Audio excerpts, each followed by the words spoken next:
Alas 5 Gs na. One Western Visayas na. Alas 5 Gs na! One Western Visayas na.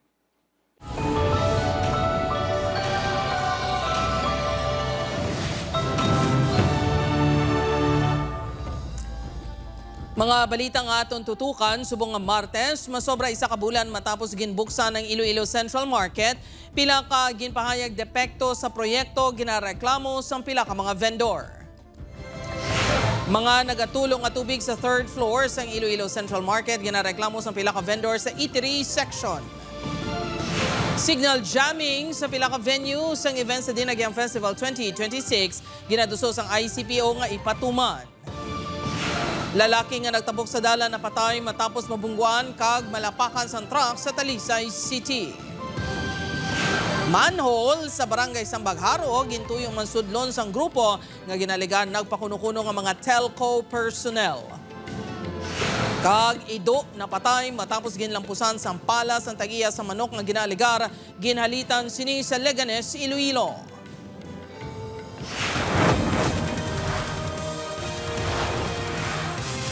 Ini ang GMA Regional TV, One Western Visayas.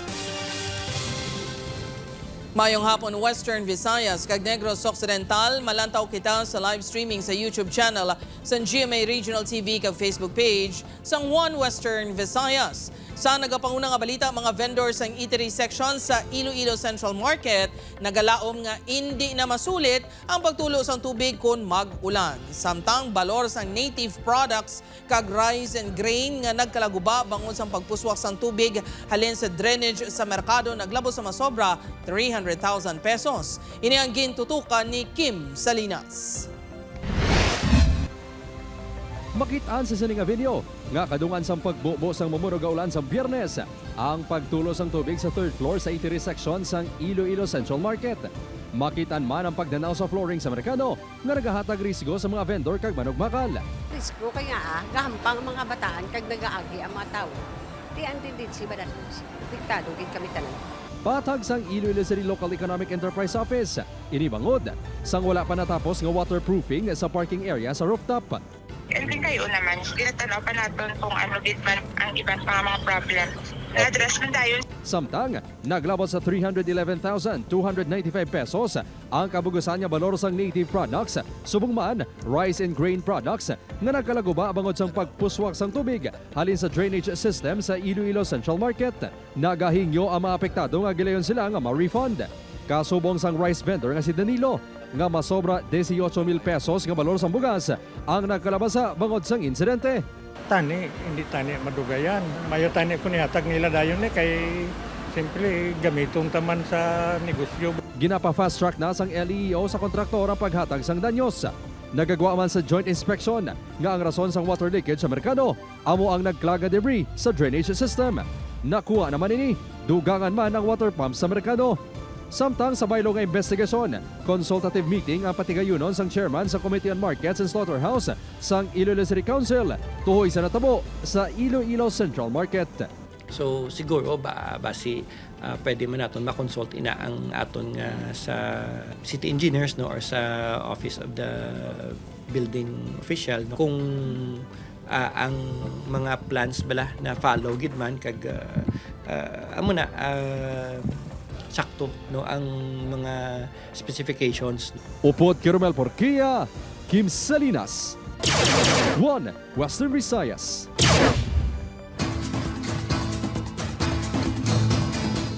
Mga kapuso, signal jamming sa pila ka venue sa Dinagyang Festival 2026. Ginadusos ang Iloilo City Police Office. City government wala pa sang sabat samtang pila ka sektor nagapang alang-alang. Si Julius Bilacaol nakatutok.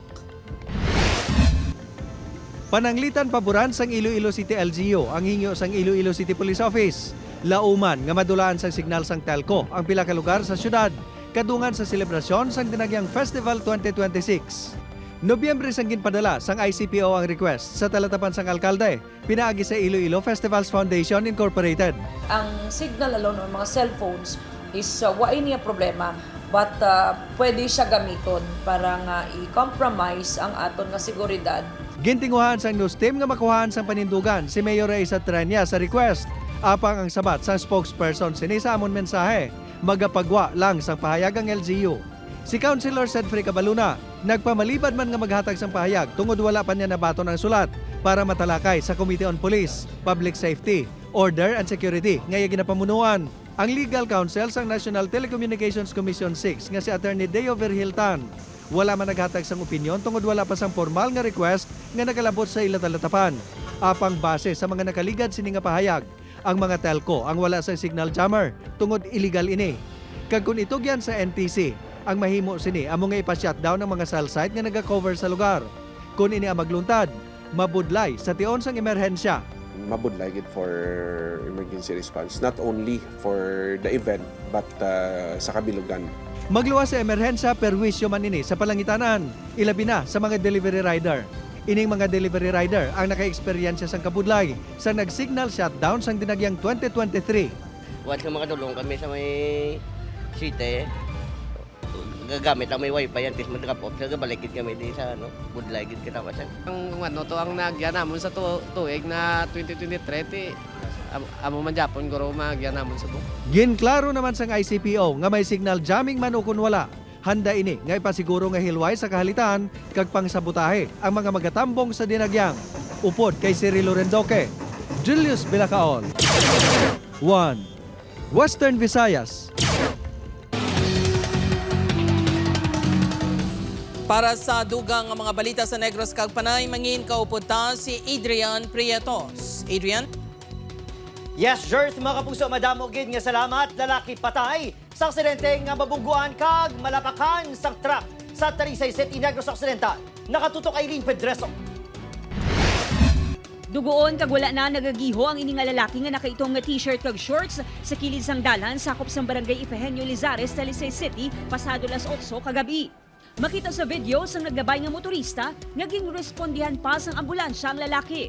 Sa investigasyon sa Talisay City Police, aksidente nga nabungguan sang truck nga ginamaneho ni alias Placido, 46 anyos, ang lalaki samtang nagatabok sa dalan.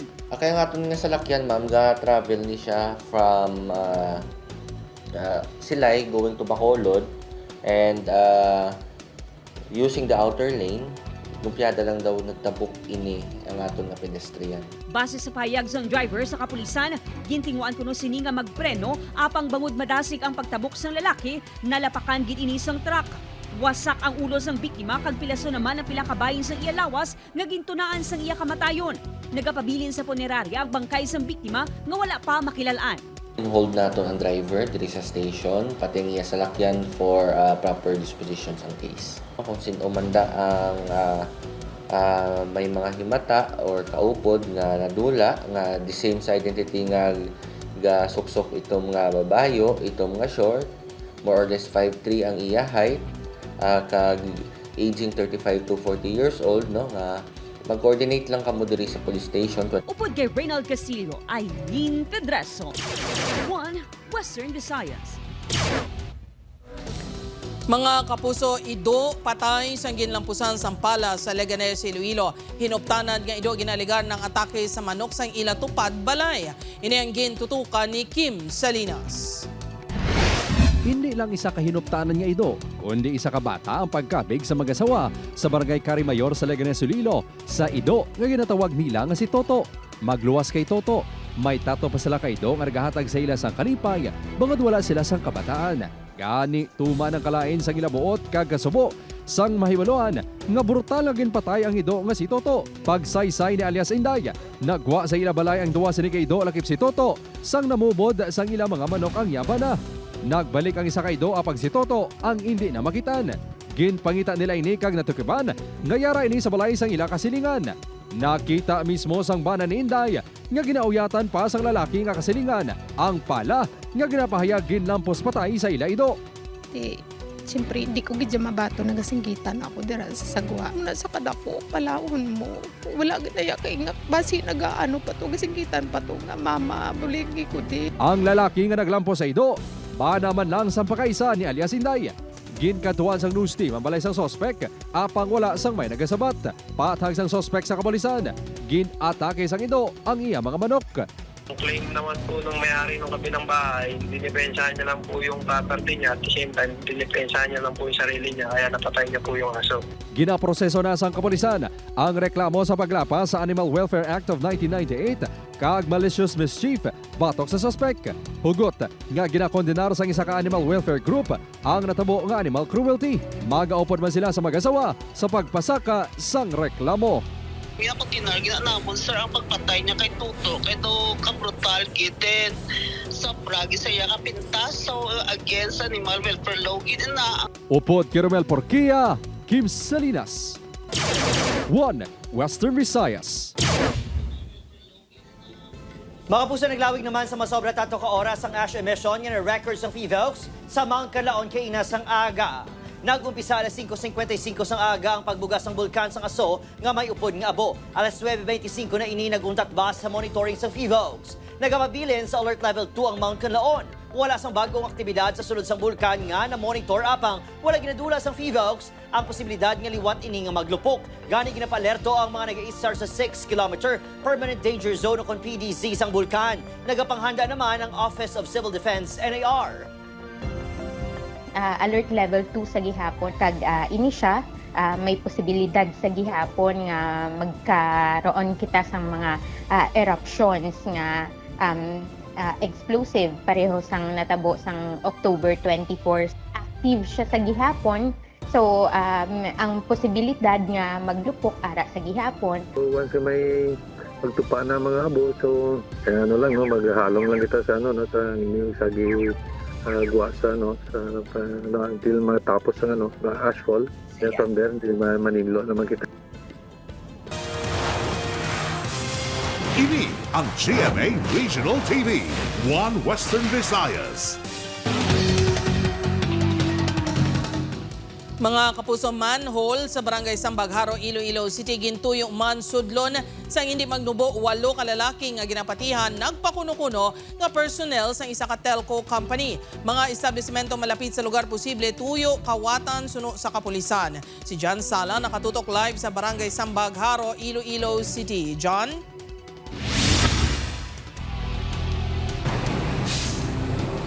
Jert, naka-alerto sa karon ang mga personnel sang Iloilo City Police Station 3 sang napahibalo na sa ila ang tuyo nga pagbukas sang pila ka mga kalalakihan sang isa ka manhole diri sa Barangay Sambagharo nga wala sang koordinasyon sa otoridad o kun sa barangay.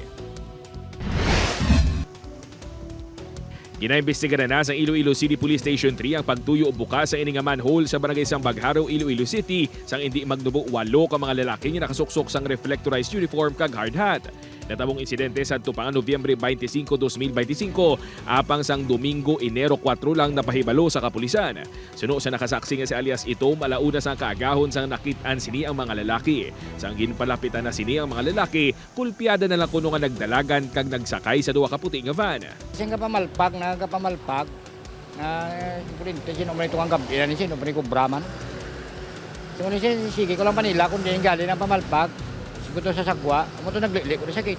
Yung guwaan ko, tapos ako lapit ko na lagyom lang sila. May kasubong man nga insidente nga natabo sa Guangco Street, Iloilo City proper sa Disyembre 28, sa diin may ara sang 8 tubtob na pulo ka mga lalaki nga nagbukas man sang manhole apang ulihi nga natukiban nga hindi gali ang mga inikonektado sa mga telco. Nakita namon sa ginposto nga news ang van. So ang bal namon sang husband ko kag sang upod ko ang tao sa balay. Bali same ang van tapos pareho man naka hard hat. Isa sa mga ginalantaw sa kapulisan nga motibo ang posible nga tuyo sa mga nagpakuno-kuno nga telco personnel nga biktimahon ang mga establishmento sa lugar. Bango sini wala ginadula sa kapulisan nga posible termite gang ang grupo. Sa front sang CPU nga school damo na da sang akwan sang financial establishment. Tungod sang kalatabo sa mga nagliligid nga bulan, magasuspetso gid kita.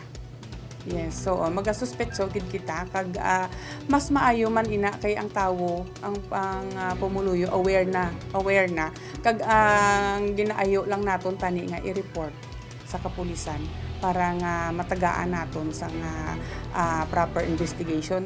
Ginmanduan na ang mga nagapatrolya nga kapulisan nga usisaon ang mga matalupangdan nga nagaubra sa dalan ilabi na sa 10 oras ang gabi. Jert, suno sa Barangay Council sang Sambagharo nga bangod tubtub langgit 12 midnight ang duty sang mga barangay tanod diri sa barangay. Nagapanawagan sila sa mga residente nga sila mismo ang mag-aligmat kag magbantay man sa ila palibot agud magbulig sa seguridad sa barangay. Jert? Madamo gid nga salamat sa update, John Sala. PUJ driver nagpositibo sa ginkasa nga random drug test sang PDEA kag LTO sa Bacolod City. Samtang manog protas, dakop sa ginkasa nga drug bypass operation. Yaring balita nga aton gintutukan. Sa 101 ka mga PUJ kag modernized drivers kag ginpaidalom sa random drug test sa LTO kag PDEA sa Bacolod City. Isa ang nagpositibo sa paggamit sa illegal nga droga. Ang nagpositibo amo ang 57 anyos nga driver sang jeep nga may ruta nga Shopping Libertad. Ginpauntatanay sa magbiyang driver nga natala na ipaidalom sa confirmatory testing. Pananglitan magpositibo, posible nga magapakatubang ini sa penalidad bangod sa paglapas sang Anti-Drunk and Drug Driving Act of 2013. Ang process ini is i-revoke ang iyang driver's license, ipadala sa central office no ang result kag ang resolution for the revocation. Ang gobyerno maghatag sa imo kung wala ka sa ikasarang. Samtang nakuhaan sang malapit 800,000 pesos nga balor sa suspected Cebu si Alice Jan, 30 anyos. Suno sa Bacolod City Intelligence Unit, ginakabig nga high-value individual ang suspect nga ginatudlo man sang mga naunang nadakpan bilang suppliers sang droga. Naglabot naman sa masobra 6.8 million pesos ang balor sang droga nga na-recover sa Negros Island region. Ini ang na-record humaning Disyembre 29, tubtob Enero 4 sa kabugusan nga 27 ka drug bypass operations. These are remnants na lang sa mga previous pang mga drug groups. And our drug personality subong mostly bag-o ni sila, no, mga newly identified ni siya or ang mga na-monitor na nga daan naton together with PDEA. So, ang dako gid ang bahin sang pag custodial debriefing naton. Adrian Bretos, 1 Western Visayas. Masobra 2.5 million pesos nga balor sang suspected shabu na kumpiskar sa separado nga bypass operation sa syudad sang Iloilo. Si John Sala nakatutok. Liwat ka nagkit-kit rehas ang duwa ka anay preso bangod sa illegal nga droga. Ini matapos nga badak paliwat sa drug bypass operation sang Regional Police Drug Enforcement Unit 6 sa Barangay Tanza, Bonifacio, Iloilo City proper kagabi. Ginkilalang mga nagkaladakpan kaday alias Tangtang, 48 anyos ang Barangay Tanza, Bonifacio, kag live-in partner sini nga si alias Bebe, 30 anyos. Na-recover sa operasyon ng 13 sachets ang suspected shabu nagabugat sang 320 grams kag nagabalor sa masobra 2.1 million pesos. Ginakabig ang budigero sa illegal nga droga si alias Tangtang kag nagahalin ng supply sini sa isa ka drug personality sa Iloilo City. Based po sa monitoring namin sir, no, ang area of operation ni alias Tangtang diri sa Iloilo City. Ginambal niya lang sa aton, ginadulong lang ko na sa iya ang mga illegal na droga. Samtang dakop man ang duwa ka high-value individual nga sari alias OT, 35 anyos kag alias Jinjin, 34 anyos sa drug bypass operation sa Barangay San Antonio, Molo. Nakuha sa duwang 60 grams sa suspected shabu nga nagabalor sa masobra 400,000 pesos. Nagapati naman ang RPD-EU6 nga man na-recover nga droga ang posible nga stocks para sa nagahilapit nga Dinagyang Festival. Away naman na ginahalin ang posibilidad nga i-stock nila sa paabot nga Dinagyang. Kag possible man sir para sa mga ga-order sa iya. Upod kay Hansi Chateau, John Sala, 1 Western Visayas. Mga kapuso, 44 anyos nga Ilongga OFW na sapuan nga wala na sang kabuhi sa UAE. Mga himata nagapati nga may foul play sa kamatayon sini. Si John Sala nakatutok. Masubong pagsugalaw sang pamilya Muya sa tuig 2026 diri sa Barangay Cubay, Haro, Iloilo City. Wala sila nakaselebrar sa bagong tuig sa baylo. Nagapreparar sila sang plastaran sang haya sang ilahimata nga si Mary Jill Muya, 44 anyos. Sang Disyembre 31 na sapuan nga wala na sang kabuhi sa sulod sang iya ginatiniran nga kwarto sa Abu Dhabi sa Dubai, UAE ang Ilongga OFW. 6 hours pa lang ko no. Bali last sa nakita is Sunday 3:30 ko no, sang kagahon, sang sugod sa to, wala na sa din ang kagwa-gwa sa kwarto. Masakit para sa pamilya nga sa sulod sang 20 ka tuig nga pagsakripisyo ni Mary Jill sa luwasang pungsod. Amo siniyang iya madangtan. Wala man kuno sa nasugid sa ila si Mary Jill angot sa problema sa trabaho. Kag regular man nga nagapakig-angot gani hindi sila makapati nga mahimo niya ini. Kung pagkilala ko siya, hindi ay maubrang mo to. Amo na nga diskumpiyado kami nga may foul play gid. Ano gid yaga, no gid yapon sa amon nga basi may foul play. Amo na nga kami nga maimbestigaran. Panawagan sang pamilya nga magluwas sa pagpadali pauli sa bangkay sang ilay mata, imbestigaran sang maid-id ang iya kamatayon. Wala nagatubang sa kamera ang regional directors of OWA 6 apan nagpasalig nga nagapag-ingangot na sila sa himata sang OFW. Ginaproseso naman ang mga dokumento nga kinahanglanon agod madala na pauli ang bangkay sa Iloilo City. Natuhoy naman sa pagpati sang pamilya nga may foul play sa kamatayon sini, ginatugyan na kuno sang OWA sa otoridad ang investigasyon. Upod kay Hansi Sherto, John Sala. 1 Western Visayas. Ini ang GMA Regional TV, 1 Western Visayas. Mga boarding house sa Iloilo City nga wala sang business permit hugot nga ginasikyar sang Iloilo City LGU. Renewal sang permit ginaduso sa Iloilo City Council nga mapalawi tubtob Enero 31. Ini ang gintutukan ni Kim Salinas. Humali nagbalik ang opisina sa Iloilo City Hall kahapon, Enero 5. Masako na ang mga business owners sa pagparenew sang ilang business permit. Kadungan sini, masigin pasangkad man sang Business Permits and Licensing Division o kun BPLD kag Boarding House Commission ang ila paglibot sa mga boarding houses sa Iloilo City nga wala sang business permit. Nahibuloan nga santo sa datos ang Boarding House Commission sang nagligad niya tuig. 1,400 ka boarding house ang wala sang permit. Once kani nga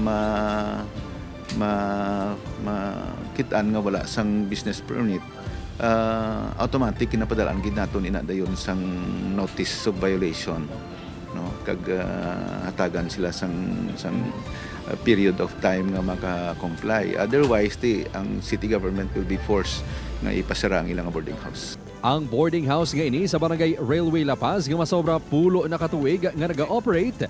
Ginasigurugid nga tag sa katuig nagasikyar sang nagkakaigo nga permits.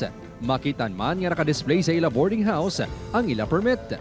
Kung kaisa ang iban amura mga borders nga pangita man ka permit kay paraman sa andaman bala nga ano man bala ng safety man bala sa andaman. Manong process pa. Oo, kay tibago pa lang man na. Samtang ginaduso sa Iloilo City Council ang pagpalawig sang renewal sang business permit tubtob Enero 31. Base sa Tax Ordinance No. 2007-016, Enero 20 ang original nga deadline sang renewal. Kung hindi maka-renew antes ang petsa, may 25% surcharge kag 2% nga interest kada bulan. Dako ginabulik tungod kay ti makaano kapasang may time kapabala para kapangita sa kwarta para ibayad sa business permit. Halimbawa sa amon sa Iloilo Terminal Market ka transition pa amon income. Upod Kiromel Porquia, Kim Salinas, 1 Western Visayas.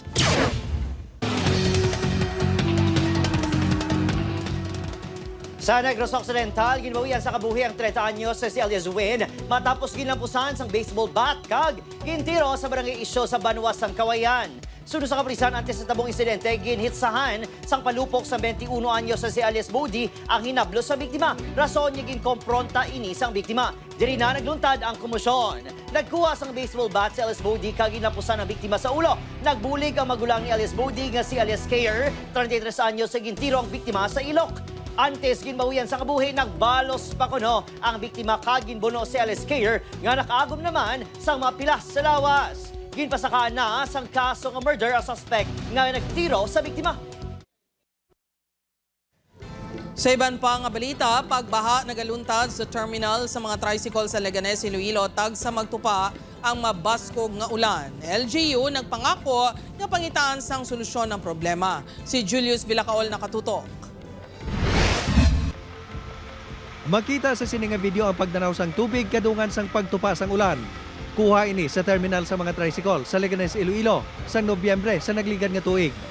Apang hindi lang sang amusad nga tion ini natabo. Kada magtupa kuno ang mabaskog nga ulan. Amo sini ang sitwasyon sa terminal. Nagsugod kuno ang pagsulob sang tubig sa terminal humalin sang ginsuguran ang pagpatindog sang bago nga gym sang Banwa. Ang pila ka mga driver kag pasahero nagakabalaka nga base magdala ini sang pamalatian pareho sang leptospirosis. Yung mga pasahero makinumod-kumod na lang na sila kay siyempre balaman nila nga kung may pila sila delikado sa mga ihi kasapat mo. Ginalantaw nga masolbar lang ini nga problema kung matapos na ang gym. Apang bangod face by face ang construction. Wala sang insakto nga petsa kung saan ugid ini matapos. Ang LGU suguro na buwas ang proseso sa pagsolbar sa problema. Ipalikawan naton ang mga poste nga nag-block sa waterway kag pagitaon naton ang pinakamalapit nga area kung sa diin kita makasugpon sa existing nga drainage. Magluwas sa pagdanaw, problema man ang mga lusbot sa atop sang terminal. Gani kung magulan, nagatulo sa parkingan. Hingyo man sa mga driver, nga pati ini ang masolusyonan. Mas pabor sa amon happy kami kung dayon na nila kay para kung maginulan, magmala na ding ang amon ding terminal. Upod kay Cirilo Rendoque, Julius Bilacaon. 1 Western Visayas. Mapuso naglabot naman sa 152 ka-firecracker-related incidents on a record sa Negros Island region sa tinalikdan nga holiday season. May pinakadamo ang kaso sa Negros Occidental nga may 115, 30 ang halin sa Negros Oriental, 6 sa Bacolod City kag isa ka kaso sa Siquijor. Sa Western Visayas, may 26 ka-firework-related injuries. Kalabanan sa manapilasan ang bangod sa Puitis kag Boga. Na-record ang datos sumalin December 29 tubdob January 5.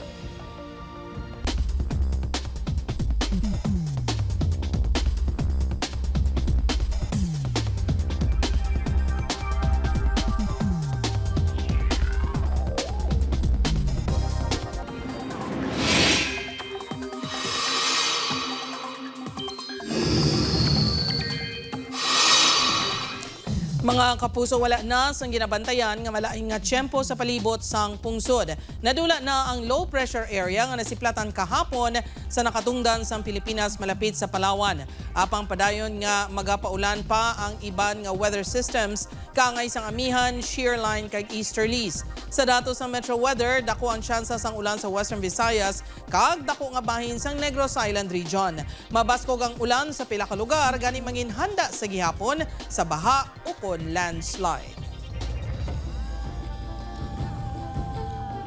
Ako si Gertrude Charlatan, ini ang 1 Western Visayas, bugos nga puwersa para sa mas dako nga misyon kag mas masangkad nga pagserbisyo sa pungsod.